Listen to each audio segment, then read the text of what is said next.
예, 우리가 로마서 15장을 읽었는데요. 이 로마 교회에는 그 교회 안에 나름의 어려운 해결해야 되는 문제들이 있었습니다.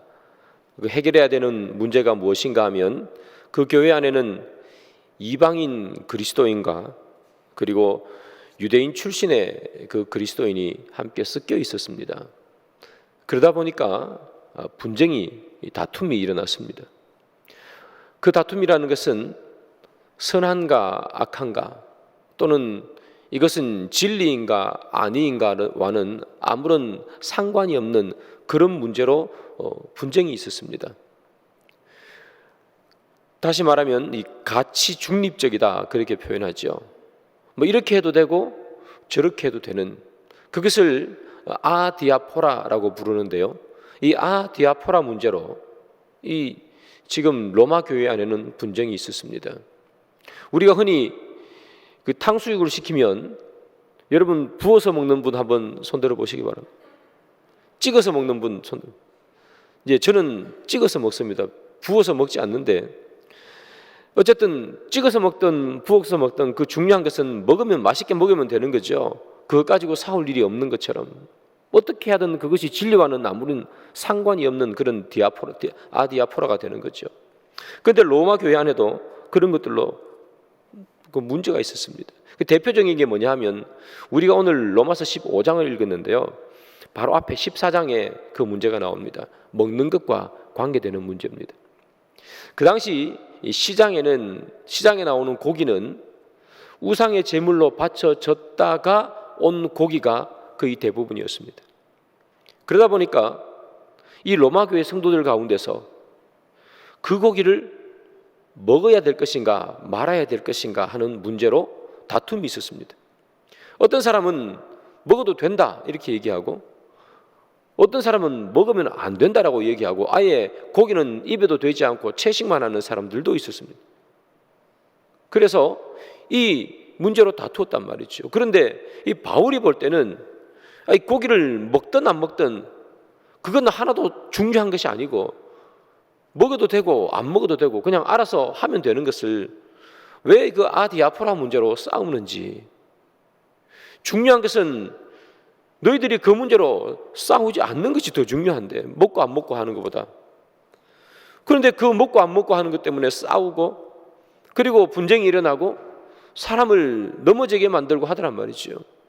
그래서 이 바울이 그 문제를 보면서 오늘 15장에 글을 쓰는 거예요. 자, 바울은 어떻게 말하고 있는가? 로마서 15장 1절이죠. 믿음이 강한 우리는 마땅히 믿음이 약한 자의 약점을 담당하고 자기를 기쁘게 하지 아니할 것이라 이렇게 표현합니다. 자, 먹고 안 먹고 문제가 아니라 이런 상황 속에서 믿음이 강한 자는 믿음이 약한 자의 약점을 담당해야 된다 그렇게 표현하고 있어요. 자, 그런데 마땅히 담당해야 된다 그렇게 얘기하는데 이 마땅히라는 이 단어는 헬라어로 오페일로라는 단어인데요. 이 단어의 뜻은 뭔가 하면 우리가 이렇게 빚을 지면 빚을 갚아야 되잖아요. 반드시 갚아야 되잖아요. 그 빚을 졌을 때 의무적으로 갚아야 되는 그 의무, 그걸 표현할 때 바로 마땅히라고 쓰는 거예요. 그래서 믿음이 강한 사람은 뭐 먹어야 된다 말아야 된다 그걸 싸울 것이 아니라 믿음이 강한 사람은 믿음이 약한 사람을 반드시 의무적으로 약한 부분을 담당해 줘야 된다 그렇게 표현하는 겁니다. 그런데 이 담당해 줘야 되는 것도 그냥 이렇게 조금 그냥 약한 부분을 이렇게 같이 들어주는 그런 개념이 아니라 완전히 자기가 다 빚진 자처럼 완전히 그 사람의 약한 부분을 자기가 완전히 담당해야 된다 그런 의미를 하는 거예요. 그리고 마땅히 담당하다 하는 말도 이 담당하다는 단어가 헬라어로 바스타제인이라는 단어인데 이 단어의 뜻은 참다, 견디다 하는 겁니다. 믿음이 약한 사람, 그 약한 사람의 약한 부분을 반드시 의무적으로 이렇게 져줘야 하는데 그 의무적으로 져줄 때는 힘들고 어렵단 말이죠. 그러나 그것을 참고 견디면서 믿음이 약한 자의 믿음을 함께 그걸 안아 줘야 된다, 그런 얘기를 하는 거예요. 그래서 이 믿음이 약한 자가 믿음이 성장해서 그건 먹어도 되고 안 먹어도 되고, 그게 먹는다고 또 안 먹는다고 진리고 아니고의 문제가 아니구나, 스스로 그것을 자기 스스로의 믿음을 세울 때까지 약한 부분, 부족한 부분이 있으면 그 옆에서 자기가 그것을 담당해 주어야 된다, 그런 이야기를 하는 거죠. 자, 그렇다면 우리가 여기서 살펴볼 수 있는 건 뭐냐 하면, 믿음이 강한 사람 누구냐 하는 겁니다. 도대체 누가 믿음이 강한 사람이냐? 저와 여러분 우리 모두가 다 믿음이 강하기를 원하지 않습니까? 우리의 소원입니다. 우리의 소원 중에 하나가 내가 믿음이 진짜 좀 강해봤으면 좋겠다, 흔들리지 않는 믿음, 하나님께서 인정하는 그 강한 믿음을 나는 가지고 싶다 하는 것이 모든 제대로 된 신앙생활을 하는 사람이면 가지는 소망인데, 오늘 본문은 믿음이 강한 사람이란 누군가? 약한 사람의 약함을 참고 견디면서 온전히 져주는 사람, 그 사람을 믿음이 강하다, 그렇게 표현한다는 거예요. 여러분, 우리가 보통 믿음이 약한 사람, 연약한 사람, 그래서 자꾸 넘어지는 사람, 이 사람들을 보면 우리는 그 사람의 그 약함을 감싸주지 않습니다. 인간의 본성은 그것을 감싸주는 것이 아니라 비난하기가 쉽습니다. 왜 저 사람은 저렇게 행동하는가? 왜 저 사람은 저렇게밖에 안 되는가? 아니, 교회를 몇 년을 다녔는데 저거밖에 안 되나?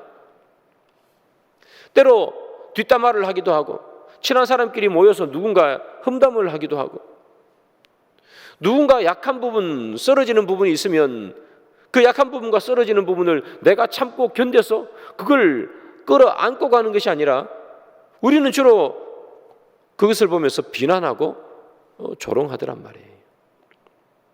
그러면서 나는 마치 약한 부분이 없는 것처럼, 나는 최소한 저 사람보다는 믿음이 강한 것처럼 우리가 이야기하더란 말이에요. 그러나 성경이 말하는 것은 그렇게 한다고 해서 믿음이 강한 것이 아니라는 거예요.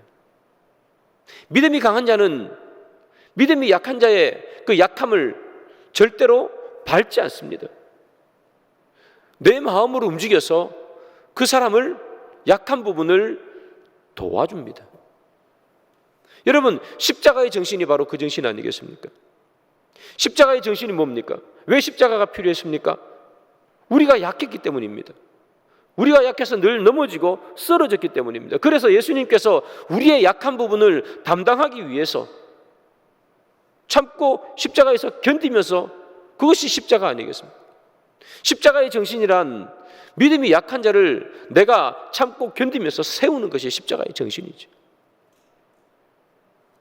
믿음이 강한 자란 바로 그런 자란 말이에요. 예수님이 살고 계시던 그 당시에 종교 지도자들, 그들은 자신의 믿음이 강하다고 생각했습니다. 그들은 율법을 잘 지켰기 때문이겠죠. 나는 믿음이 강하다, 그래서 그들은 십자가가 필요 없다고 얘기하는 거예요.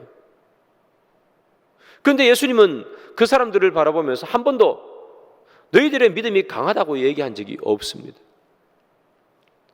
그 당시의 종교 지도자들은 금식도 하고 율법도 지키고 11조도 내고, 그들의 종교 생활은 거의 완벽했습니다. 그럼에도 불구하고 예수님께서 그들에게 믿음이 강한 자야라고 말하지 않는 이유는 무엇인가 하면, 그들은 믿음이 약한 자를 품은 적이 없기 때문입니다. 그들은 믿음이 약한 자를 다 쓰레기 취급했습니다. 율법을 지킬 수 없는 자들을 죄인이라고 정죄했습니다. 그들은 그 주위에 믿음이 약하고 율법을 지킬 수 없는 사람들, 그 사람들을 다 정죄하고 멀리 그들과는 접촉할 수 없는 사람처럼 떨어져서 살았습니다. 그들은 그 사람들을 품은 적이 없습니다. 그래서 예수님은 그들을 단 한 번도 믿음이 강하다고 말하지 않습니다. 여러분, 믿음이 강한 믿음을 소유했다, 그것은 결국 약한 자를 내 마음속으로 품을 수 있는, 그것이 우리의 삶 속에서 나올 때 그것이 믿음이 강한 자입니다. 여러분, 약한 자를 품기 위해서는 뭐가 필요하겠습니까? 약한 자를 품기 위해서는 이 믿음이 그 사람보다 훨씬 강해야 됩니다. 강한 믿음이 필요합니다. 또한 약한 자의 넘어지는 모습을 보고 인내할 수 있고 또 그 사람에게 자비를 베풀 수 있는 마음들이 필요한 겁니다. 또 그 사람을 보면서 사랑할 수 있는 마음도 필요합니다. 약한 자를 돌보기 위해서는 사랑이 필요하고 더 큰 믿음이 필요하고 자비가 필요하고 오래 참는 것이 필요합니다. 그러기에 약한 자를 세워줄 수 있는 사람은 믿음이 있는 사람이고 사랑이 있는 사람이고 오래 참는 사람이고 자비가 있는 사람이고 인내가 있는 사람입니다. 그러기에 약한 자를 돌봐줄 수 있는 사람은 믿음이 강한 자일 수밖에 없다는 이야기입니다. 오늘 우리가 읽었던 본문에 보면 이 믿음이 강한 자의 특징이 하나 나옵니다. 로마서 15장 1절 2절이죠. 믿음이 강한 우리는 마땅히 믿음이 약한 자의 약점을 담당하고 자기를 기쁘게 하지 아니할 것이라. 우리 각 사람이 이웃을 기쁘게 하되 선을 이루고 덕을 세우도록 할지니라. 이렇게 기록합니다. 믿음이 강한 자의 특징이 뭡니까? 자기를 기쁘게 하지 아니하고입니다. 자기를 기쁘게 하지 않습니다. 누구를 기쁘게 합니까? 이웃을 기쁘게 하되, 그렇게 표현합니다. 믿음이 강한 사람은 자기를 기쁘게 하지 않습니다. 사람들은 다 자기를 기쁘게 하기 위해서 살고 있지 않습니까? 사람들이 왜 다툽니까? 자기를 기쁘게 하기 위해서, 자기에게 이익이 되기 위해서 그렇게 다툽니다. 그런데 자기를 기쁘게 하지 않으면 다툴 일이 뭐가 있겠습니까? 분쟁할 일이 뭐가 있겠습니까? 그래서 믿음이 강한 자는 자기를 기쁘게 하지 않는 거예요. 오늘 본문만 봐도 그렇지 않습니까?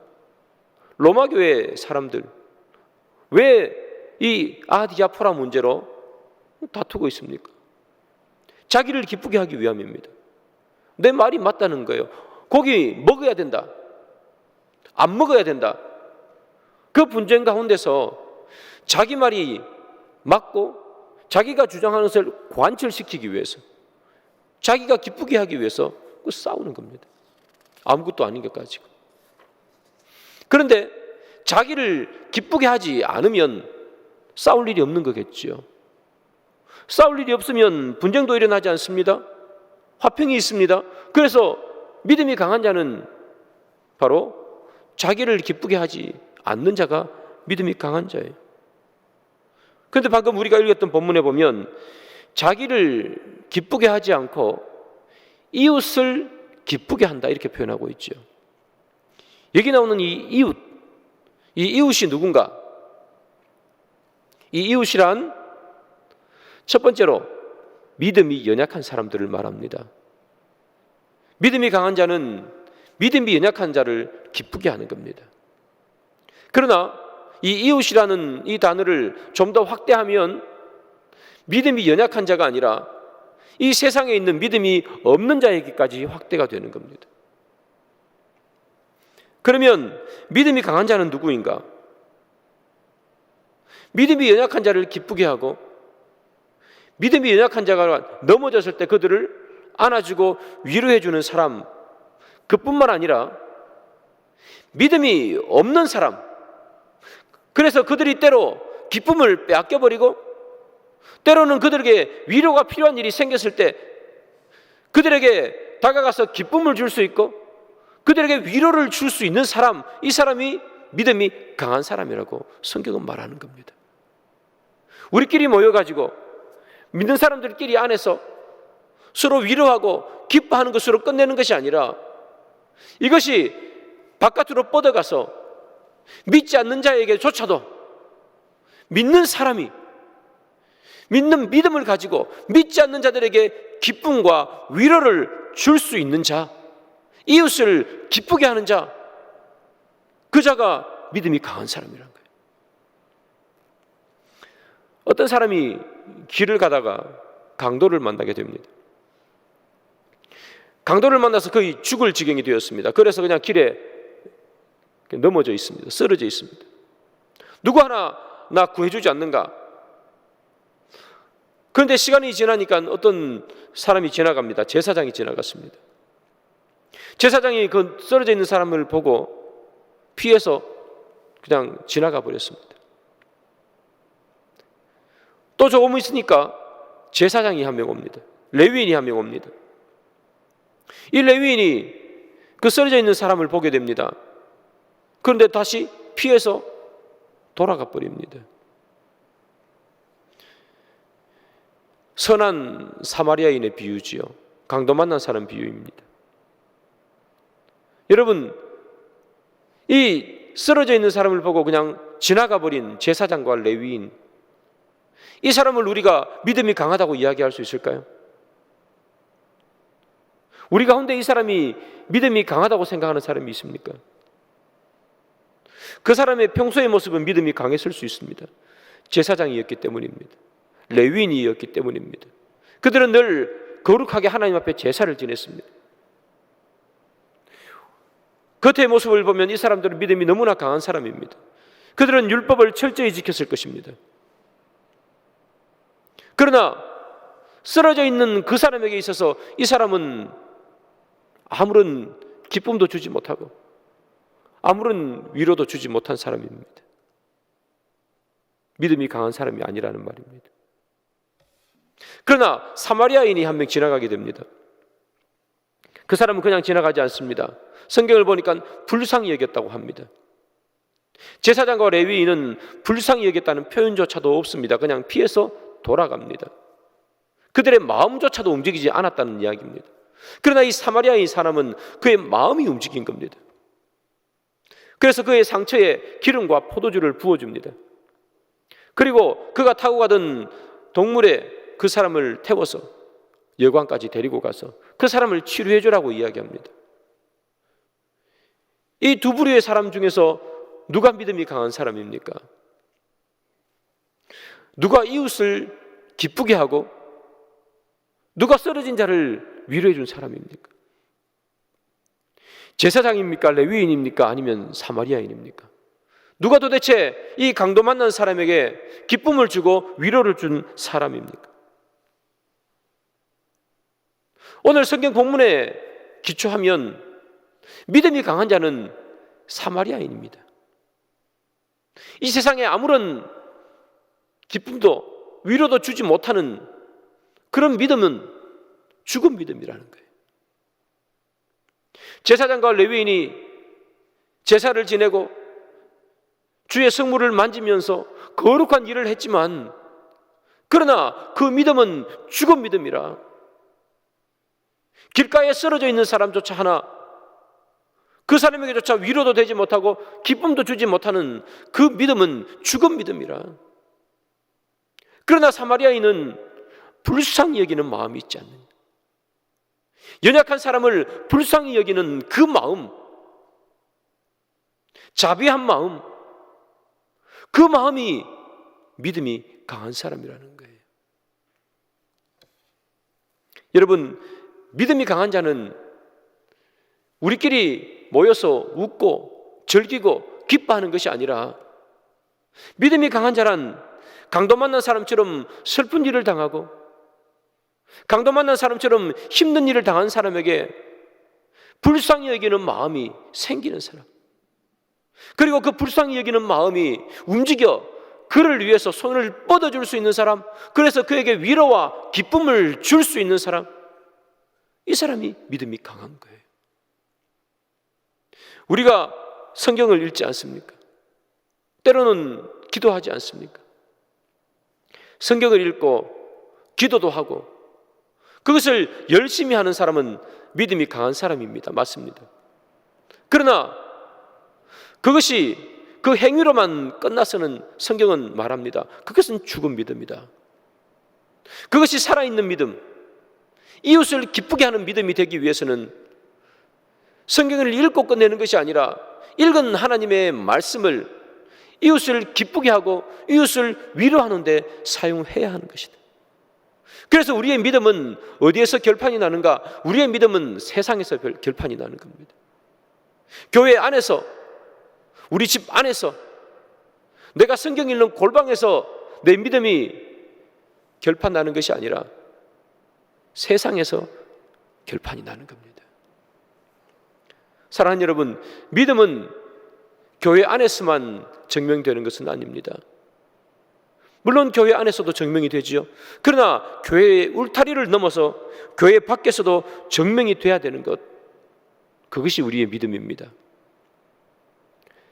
강한 자가 약한 자의 약점을 담당해주고, 그리고 이웃을 기쁘게 하는 그 믿음이 강한 믿음, 그 믿음이 바로 우리가 원하는 힘이 있는 그런 믿음이라는 것이죠. 여러분, 세상은 위로받을 것이 없습니다. 세상에 많은 사람들이 모여 살지만, 그러나 세상은 강도 만난 사람처럼 다 홀로 버려져 있는 곳, 그것이 세상입니다. 누구 하나 쓰러져 있는 나를 도와주지 않습니다. 쓰러지면 뒤처진다고 생각하고 오히려 그 사람을 밟고 일어서는 것이 세상이죠. 류혜옥 박사님이라는 분이 계십니다. 이분이 쓴 책이 있는데요, 현대인은 풀어야 할 6가지 마음의 병이 있다라는 책입니다. 그 책에서 이런 말이 있습니다. 제가 한번 읽어드립니다. 오늘날 고도로 발달된 지식 정보화 사회에 살면서도 사람들은 여전히 삶의 공함과 허전함을 느끼고 있다. 많은 사람에 둘러싸여 있으면서도 외로움을 느끼는 것이 현대인들이다. 현대를 살아가는 사람들, 세상 사람들, 그 사람들은 많은 군중 속에 살아가지만 홀로 외로움을 느끼면서 살아갑니다. 뒤처지지 않기 위해서 새벽같이 일어나서 달려가는 사람들입니다. 그러나 한번 뒤처지면 그 누구도 그들을 붙잡아주고 손 내밀어 주지 않습니다. 누군가가 넘어지는 것이 나에게는 기회이기 때문입니다. 그러나 우리는 그런 삶을 살지 않아야 합니다. 우리는 넘어져 있는 자들에게는 손을 내밀어야 하고, 믿음이 약해 있는 사람들에게는 그 믿음이 약한 부분을 우리가 짊어지고 갈 수 있어야 합니다. 연약하고 부족하고 실수가 있는 사람들에게 우리는 손가락질하면 안 됩니다. 그 사람들을 뒤에서 비난해서도 안 됩니다. 우리는 그 사람의 넘어진 부분을 나의 아픔으로 생각하고 함께 끌어안고 달려가는 것입니다. 그것이 믿음이 강한 사람입니다. 여러분, 우리는 오늘 예배를 마치고 또 가정으로 그리고 세상으로 가야 합니다. 우리가 세상에서, 우리가 가정에서 오늘 하루 동안에 우리는 무엇을 해야 하는가? 오늘 여러분들이 만나는 많은 세상 사람들에게 위로와 기쁨을 주는 하루가 되기를 소망합니다. 여러분, 그 사람들은 위로가 필요합니다. 그 사람들은 삶의 기쁨이 필요한 사람입니다.